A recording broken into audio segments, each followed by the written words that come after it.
नमस्कार दोस्तों, कैसे हैं आप सभी? क्या हाल चाल है? मैं डॉक्टर वेणुधर रौतिया, लॉ में असिस्टेंट प्रोफेसर हूं। ठीक है। और आज का विषय है कॉन्स्टिट्यूशनल मोरालिटी, संवैधानिक नैतिकता। ये क्या चीज होती है? यदि हम संवैधानिक नैतिकता को समझना चाहते हैं तो सबसे पहला जो है मोरालिटी को हम समझें। दो चीजें हैं, एक तरफ लॉ है, एक तरफ मोरालिटी है। मोरालिटी क्या होती है? ये वॉइस ऑफ हार्ट है, यानी कि आपके हृदय की आवाज है। ये किस तरह का है मोरालिटी? ये यहां पर जो हृदय की आवाज जो बोल रहे हैं, वॉइस ऑफ हार्ट कर रहे हैं, ये किस तरह का होता है? सोचो, कल्पना करो, सड़क में एक व्यक्ति एक्सीडेंट पड़ा हुआ है, एक्सीडेंट में जमीन में पड़ा हुआ है और आप रास्ते में चल रहे हैं। ठीक है, रास्ते में चल रहे हैं और आपको लगा कि कोई एक्सीडेंट हो गया है। तो कई बार हम लोग ये सोचते हैं कि अरे भैया, कौन कानूनी झंझट में फंसे, पुलिस के चक्कर में पड़े, कोर्ट कचहरी के चक्कर में पड़े, और हम जो है, ठीक है, जो एक्सीडेंट में जमीन में पड़ा हुआ है उनका हम हेल्प नहीं करते, सीधा चले जाते हैं। लेकिन आपके वॉइस ऑफ हार्ट कहता है, यहां पर वॉइस ऑफ हार्ट कहता है कि नहीं, यदि मैं इनको अस्पताल ले जाता हूं तो हो सकता है कि इनकी जिंदगी बच जाएगा। ठीक है। देखिए, लॉ तो कहता है कि आपको हेल्प करना है नहीं करना है, आपके विवेक के ऊपर निर्भर करता है। लॉ में ऐसी कोई पाबंदी नहीं है कि ऐसे व्यक्ति का आप हेल्प करें, लेकिन आपके वॉइस ऑफ हार्ट कहता है कि मुझे हेल्प करना चाहिए। जैसे कोई अंधा व्यक्ति है, वो सड़क पार कर रहा है, तो आपका वॉइस ऑफ हार्ट कहता है कि नहीं कहता है? वॉइस ऑफ हार्ट कहता है कि नहीं, ये इस व्यक्ति को हम, ठीक है, गाड़ी को आप रोकते हैं और उनको हाथ पकड़ते हैं और एक छोर से दूसरे छोर में सड़क पार करवाते हैं। ये वॉइस ऑफ हार्ट होता है। ठीक है। तो सबसे पहले जो है नैतिकता के बारे में समझेगा, ये साइकोलॉजिकल थॉट है। ठीक है, मनोवैज्ञानिक एक धारणा है, एक विचार है। तो वैसे ही एक कॉन्स्टिट्यूशनल मोरालिटी होती है।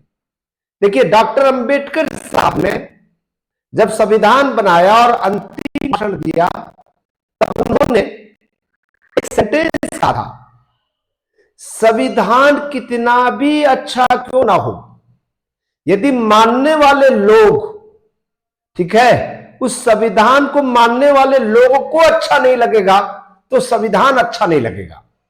और संविधान कितना भी खराब क्यों ना हो, यदि संविधान में सिंपैथी होगा, ठीक है, संविधान उनको अच्छा लगता होगा, तो वो संविधान जो है जीवंत हो जाएगा।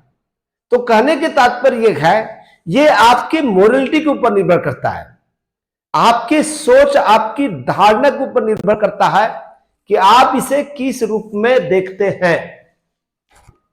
ठीक है, आप इसको किस रूप में देखना चाहते हैं।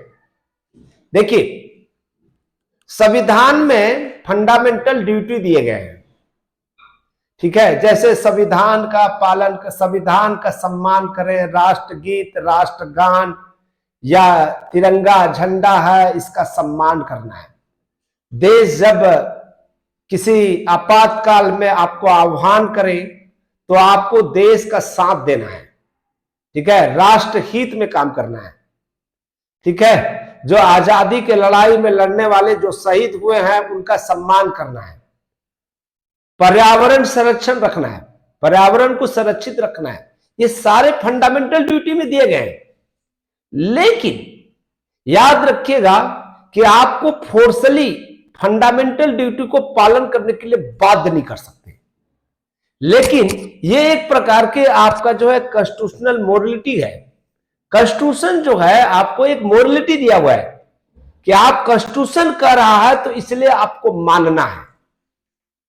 ठीक है, ये कॉन्स्टिट्यूशनल मोरालिटी जो है आजकल कुछ सालों से एक प्रकार के ये विषय जो है चर्चा का विषय बना हुआ है कि कॉन्स्टिट्यूशनल मोरालिटी है क्या। देखिए, दो तरह की चीजें हैं। एक जो है पब्लिक मोरलिटी होती है और दूसरा कॉन्स्टिट्यूशनल मोरलिटी होती है।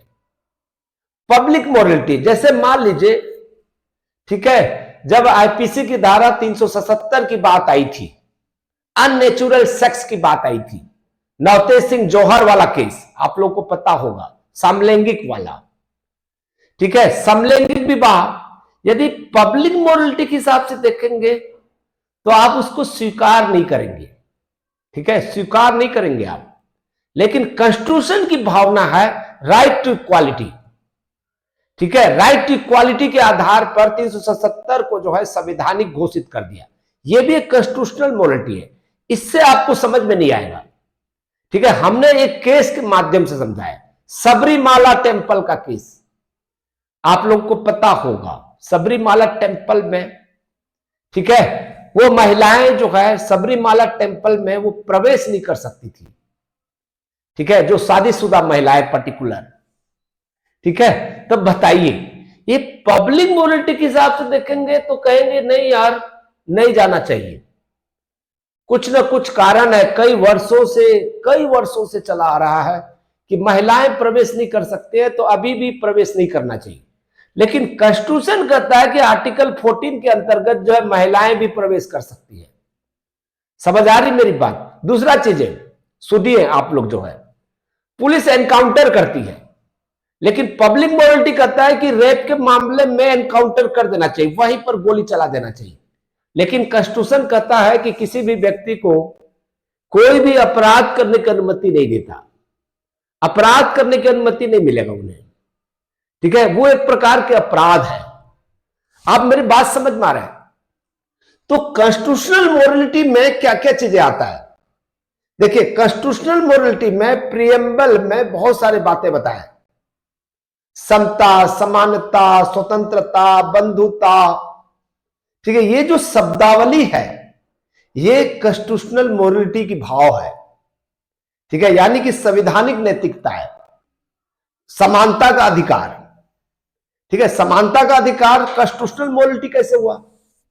अरे भाई देखिए, जन्म हमारे बस की बात नहीं है, ठीक है, जन्म हमारे बस में नहीं था, वो तो ऊपर वाला ने भेज दिया और जाओ कहा कि आप मां के गर्भ में चले जाइए, और हम मां के गर्भ में चले गए, और जब मां के गर्भ से बाहर निकले और थोड़ा सा बड़ा हुआ तब समझ में आया कि ये धर्म होता है, जाति होता है, रंग होता है, ये भेदभाव जो है, ठीक है, ये जो भेदभाव है वो जन्म से नहीं होता, ठीक है। यदि कॉन्स्टिट्यूशनल मोरलिटी में देखेंगे, कहेंगे कि कोई जात नहीं होता, कोई धर्म नहीं होता, कोई रंग रूप नहीं होता, वो तो भगवान के बनाए हुए चीज है, भगवान के बनाए हुए मनुष्य है, ठीक है, और जो जिसको भगवान बनाता है वो कैसे खराब हो सकता है, ठीक है। तो ये कॉन्स्टिट्यूशनल मोरलिटी कहता है।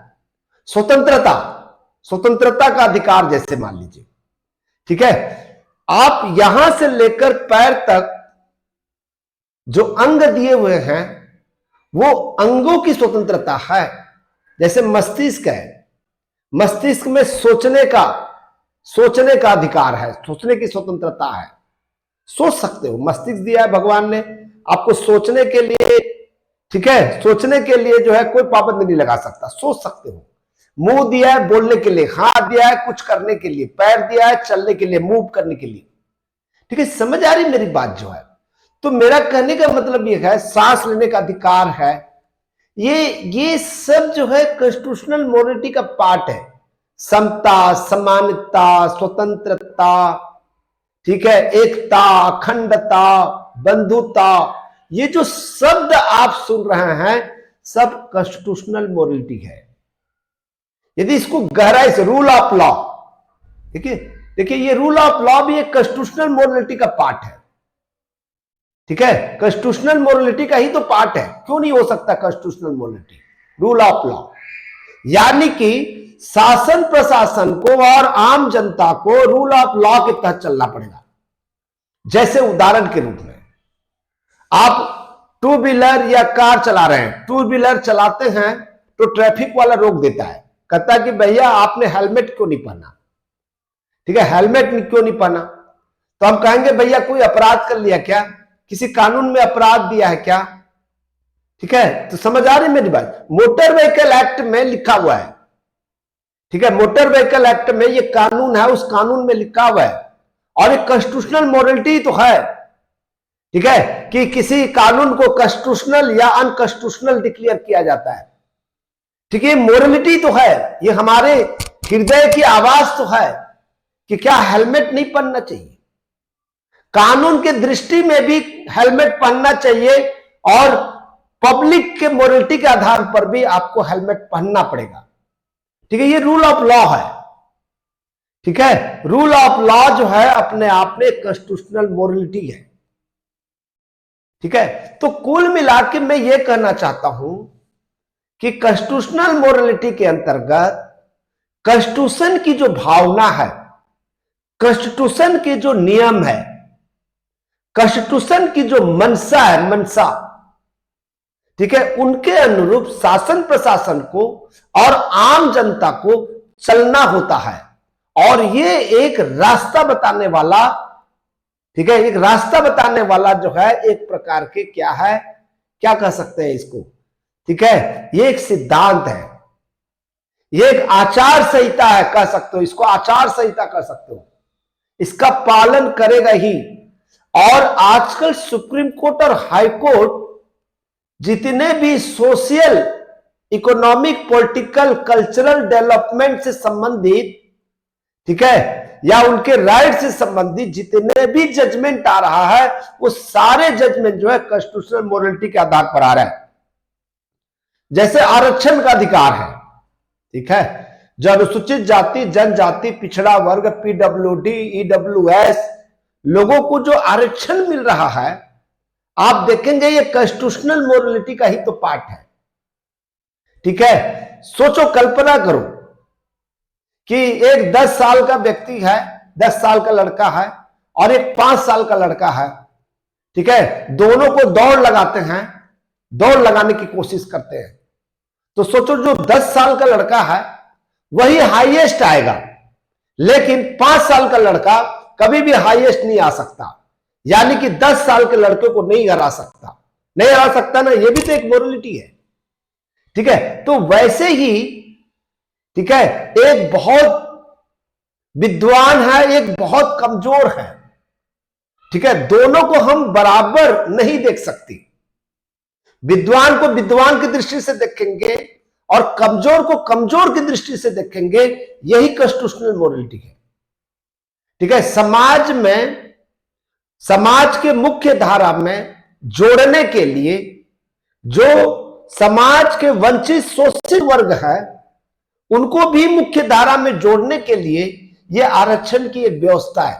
एक्चुअली आरक्षण, रिजर्वेशन कोई शब्द नहीं है, रिप्रेजेंटेशन शब्द है, रिप्रेजेंटेशन करेगा वो, ठीक है। तो कहने के तात्पर्य है अपॉर्चुनिटी देगा वो, राइट टू अपॉर्चुनिटी, अवसर की समानता होनी चाहिए, अवसर की समानता, ठीक है। तो कहने के तात्पर्य है कॉन्स्टिट्यूशनल मोरालिटी एक संविधान की आचार संहिता है, जिसके तहत शासन प्रशासन को भी और आम जनता को, सभी को उस आचार संहिता के तहत ही आपको जो है चलना है। यानी कि कॉन्स्टिट्यूशनल मोरालिटी में कॉन्स्टिट्यूशन की भावना है, उस भावना के अनुरूप हम सब को जो है पालन करना है, यही कॉन्स्टिट्यूशनल मोरालिटी है, ठीक है। अब जितने भी जजमेंट आ रहा है, कॉन्स्टिट्यूशनल मोरालिटी बेस्ड जजमेंट है, ठीक है। जैसे सनी सिंगापुर का मामला, जामा मस्जिद का मामला, या आपने देखा होगा कि बेटा बेटी में कोई अंतर नहीं है, देखिएगा इसमें कॉन्स्टिट्यूशनल मोरालिटी आ जाता है, बेटा बेटी में कोई अंतर नहीं है, ठीक है। तो बेटा और बेटी को, दोनों को हिंदू संयुक्त संपत्ति में समान संपत्ति प्राप्त करने का अधिकार है, यह भी कॉन्स्टिट्यूशनल मोरालिटी बेस्ड जजमेंट है।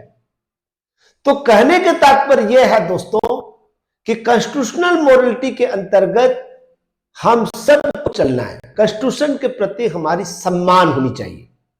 यदि आपको समझ में आ गया हो, या आपको कॉन्स्टिट्यूशनल मोरालिटी में कोई और प्रश्न पूछना है, तो आप कमेंट्स लिखकर जरूर लिखिएगा। Thank you, thank you, thank you.